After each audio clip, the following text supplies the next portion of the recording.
Hello all ఈ రోజు నేను చూపించబోయేవి చాలా ఇంపార్టెంట్ అండి. ఇవి ఏంటి అంటే మొత్తం డీటెయిల్స్ నేను లాస్ట్ లో చెప్తాను. డెలివరీ అయిన తర్వాత మనకి బ్యాక్ పెయిన్ వస్తుంది కదండి. మనకి బ్యాక్ పెయిన్ రాకుండా, కాళ్ళు తిమ్మిళ్ళు రాకుండా, ఇంకా చాలా ఉంటాయి కదా డెలివరీ అయిన తర్వాత. పాతకాలంలో అయితే ఇవన్నీ పొడి చేసుకొని మామూలుగా ఎర్లీ మార్నింగ్ గోరువెచ్చని వాటర్ లో తాగేవాళ్ళంట. ఇప్పటికీ కొన్ని విలేజ్లలో ఇవి పాటిస్తారండి. కానీ చాలా బెనిఫిట్స్ ఉంటాయి. మనము డెలివరీ అయిన తర్వాత ఇవి వాటర్ తాగితే.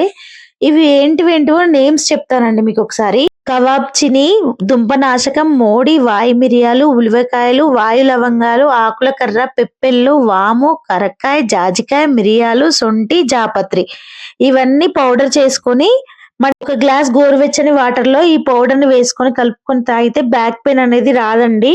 హెల్త్ కూడా చాలా మంచిదండి. ఈ పాతకాలం పద్ధతి అనిపించవచ్చు కానీ ఎవరికైనా నచ్చితే మాత్రం షేర్ చేయండి. Please like, share and subscribe to my channel.